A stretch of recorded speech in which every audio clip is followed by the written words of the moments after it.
Halo semuanya, dan selamat datang di sesi bedah materi kita kali ini. Hari ini, kita bakal membedah sesuatu yang benar-benar luar biasa, yaitu dunia legenda.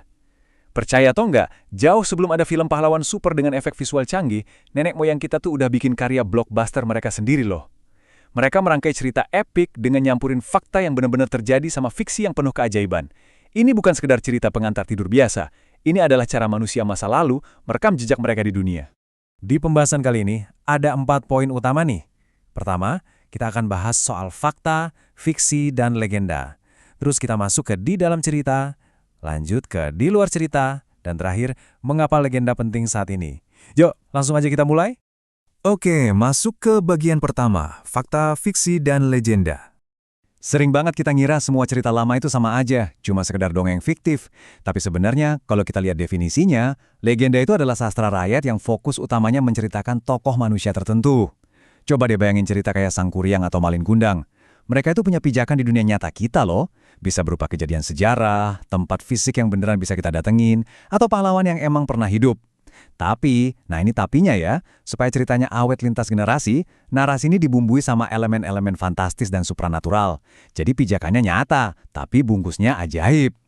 Satu hal yang sering bikin kita ketukar tuh bedanya sama mitos. Poin krusialnya gini, mitos itu biasanya narik imajinasi kita ke atas, ke langit, karena ngomongin dewa-dewi atau penciptaan alam semesta. Tapi kalau legenda, dia narik kita balik membumi. Legenda tuh fokus banget ke tokoh manusia, ke kelompok masyarakat kita sendiri, dan mencerminkan nilai budaya si penceritanya. Singkatnya, legenda itu ya cerita tentang kita. Saya suka banget deh sama kutipan dari J.R.R. Tolkien di tahun 1973 ini. Dia nyebut legenda itu sebagai sebuah jembatan. Legenda emang bukan murni fakta sejarah yang kaku, tapi jelas bukan karangan bebas juga. Dia tuh berdiri pas di garis perbatasan, menjembatani realitas yang pernah terjadi di masa lalu sama imajinasi manusia yang sungguh nggak ada batasnya. Sekarang kita lanjut ke bagian 2, di dalam cerita. Setelah tahu esensinya, mari kita bongkar mesin ceritanya dari dalam. Kita bakal lihat unsur intrinsiknya, alias balok-balok pembangun utamanya. Pertama, tema. Idenya sering berpusat soal kepahlawanan atau asal-usul suatu tempat. Terus ada tokoh. Ingat, tokoh utamanya biasanya manusia, kayak raja atau pahlawan, yang punya sifat super spesifik. Entah itu berani banget, bijaksana, atau malah sombong luar biasa. Terus muncul dekonflik, yaitu benturan dramatis antara manusia ngelawan alam atau hal gaib. Dan pastinya, latar. Tempatnya harus nyata dan bisa dikenali, kayak gunung atau danau tertentu, tapi dibungkus dalam latar waktu masa lalu dengan suasana yang mistis. Nah, elemen-elemen tadi kan butuh kerangka buat bergerak, yang kita sebut alur. Bayangin ini tuh persis kayak kita lagi mendaki gunung. Cerita selalu mulai dari bawah dengan orientasi, pengenalan situasi yang tenang. Terus, jalan mulai nanjak nih, masuk ke komplikasi, di mana bibit masalah perlahan muncul. Ketegangan terus dibangun makin tinggi, sampai akhirnya pecah di tahap klimaks, sebuah pertarungan hidup mati. Habis itu, ketegangan mulai mereda, dan kita turun ke resolusi, di mana semuanya akhirnya terjawab. Terus, siapa sih yang cerita ke kita? Ini soal sudut pandang. Bisa dari orang pertama yang seolah-olah ikut langsung di petualangan itu, atau orang ketiga yang ngintip kejadian epik itu dari jauh. Buat gaya bahasanya, pastinya pengarang bakal pakai deskripsi yang kuat banget, diselipin majas hiperbola dan unsur magis, biar realitas yang tadinya biasa aja, jadi kerasa sangat dramatis dan memukau. Tapi jujur aja, semua kerumitan tadi dari pahlawan yang super berani sampai klimaks yang menegangkan, itu sebenarnya dibikin cuma buat ngebungkus satu hal krusial, amanat. Yap, pesan moral atau nilai-nilai kehidupan yang diam-diam disusupin sama si pencerita langsung ke pikiran pendengarnya. Lanjut ke bagian 3, di luar cerita.